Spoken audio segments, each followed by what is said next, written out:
Assalamualaikum warahmatullahi wabarakatuh. Perkenalkan kami dari kelompok satu akan mempresentasikan materi tentang network modeling.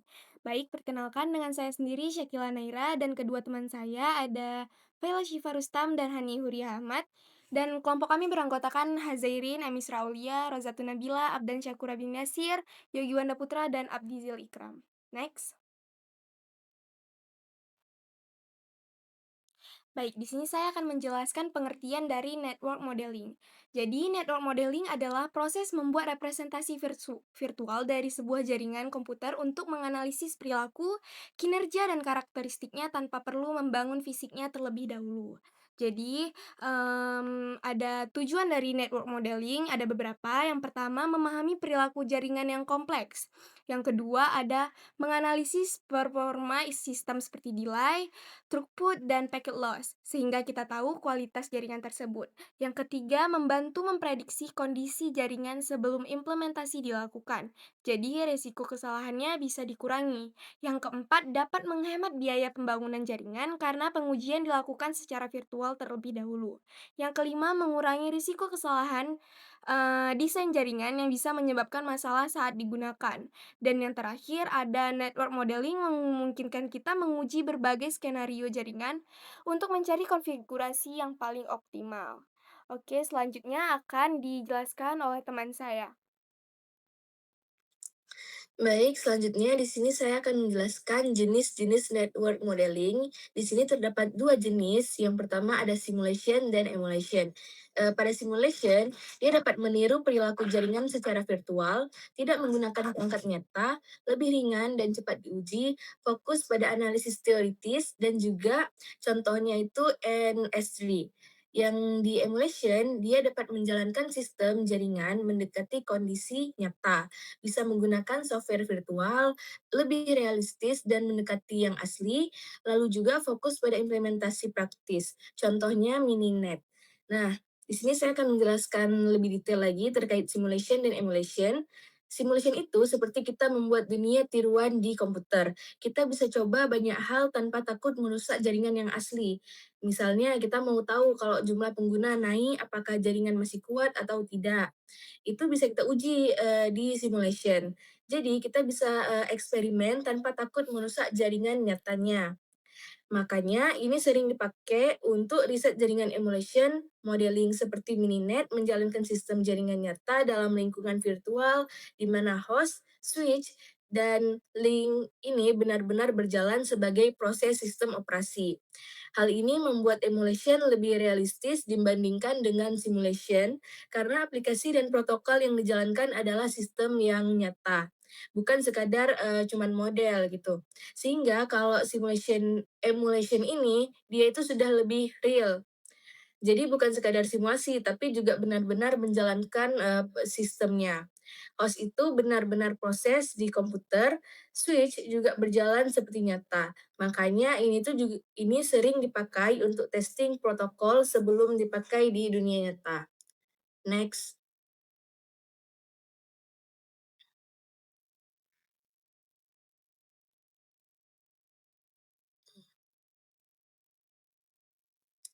Next. Selanjutnya di sini ada tools populer dalam network modeling. Yang pertama ada NS3 simulator, open source network simulator untuk penelitian dan analisis protokol. Selanjutnya ada Mininet emulator, emulator jaringan virtual berbasis Linux pada pengujian SDN. Selanjutnya ada Maxibet emulator, distribut Mininet untuk eksperimen dalam skala yang besar. Yang terakhir ada Mininet Wi-Fi, ini itu ekstensi Mininet untuk jaringan nirkabel atau WiFi. Next. Nah, di sini terdapat kelebihan dan kekurangan dalam NS3 Network Modeling.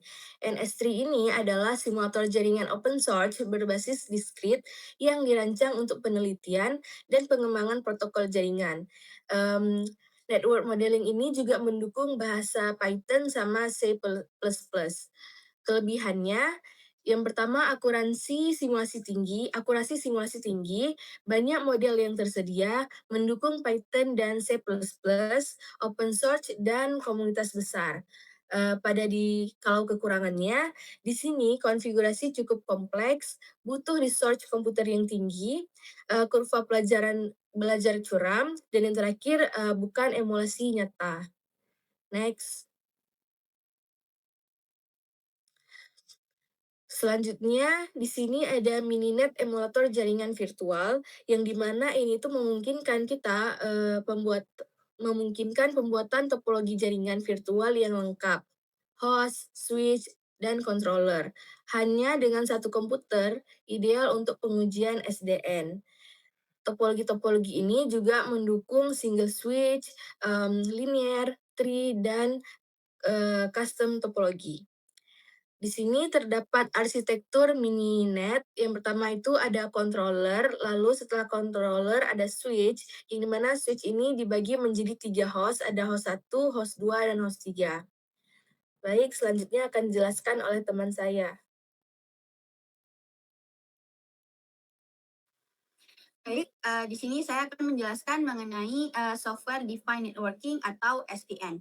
Nah, jadi, konsep SDN ini tuh memisahkan, control plane dan data plane. Jadi pada jaringan biasa, router dan switch itu bekerja sendiri-sendiri untuk menentukan jalur data. Nah, pada SDN ini pengaturan jaringan dipusatkan melalui software yang disebut controller. Nah, dalam SDN, control plane adalah bagian yang mengatur jaringan. Jadi, bisa dibilang bagian ini merupakan, otak jaringan. Dia menentukan, routing, mengatur traffic, dan juga memberikan instruksi. Nah, sementara itu pada data plane, itu bagian yang menjalankan perintah tersebut. Jadi itu meneruskan paket data ke tujuan. Nah, dengan konsep SDN ini, jaringan menjadi lebih fleksibel, lebih mudah dikontrol, mudah diotomatisasi, dan dia tuh, bisa apa ya, SDN itu memungkinkan pengelolaan jaringan tuh terlebih terpusat melalui software gitu. Terus, kontrol SDN populer itu ada Open Daylight, ONOS, Futu, dan POX. Selanjutnya saya akan menjelaskan Python dalam network modeling. Jadi penggunaan Python itu kan, banyak dilakukan di jaringan karena dia tuh ada library yang, mendukung jaringan, terus dia tuh juga, sintaksnya sederhana gitu. Jadi penggunaannya tuh ada 4, ada otomasi jaringan, monitoring, pengolahan paket, dan simulasi. Terus library Python yang digunakan itu ada socket, Scapy, request, dan Ryu. Selanjutnya kelebihan dan kekurangan network modeling. Jadi kalau kelebihannya itu, yang pertama hemat biaya, jadi tidak perlu membeli banyak perangkat fisik untuk pengujian. Nah, dia tuh, selanjutnya aman untuk eksperimen dan pengujian karena dilakukan di lingkungan virtual, jadi, nggak mengganggu jaringan asli. Kemudian network modeling ini mudah dalam proses pembuatan dan pengubahan topologi, mendukung riset dan pengembangan jaringan, serta analisis performa jaringannya tuh lebih mudah dan cepat. Nah, kekurangannya tuh hasilnya tuh tidak selalu identik dengan kondisi nyata. Terus beberapa simulasi itu membutuhkan spesifik komputer tinggi.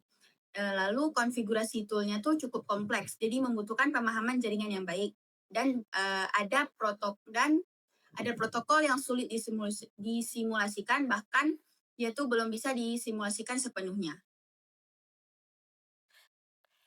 Oke, baik. Kesimpulan dari materi network modeling memungkin eee Oke, baik. Kesimpulan dari network modeling, yang pertama, network modeling memungkinkan simulasi dan emulasi jaringan secara virtual tanpa perangkat fisik. Yang kedua, NS3 digunakan untuk simulasi protokol jaringan dengan akurasi tinggi berbasis diskrit. Yang ketiga, Mininet digunakan untuk emulasi topologi virtual, ideal untuk pengujian SDN. Yang keempat, Python berperan penting dalam otomasi, monitoring, dan pengembangan jaringan modern. Baik, sekian dari kelompok kami, maaf jika ada kurang. Assalamualaikum warahmatullahi wabarakatuh.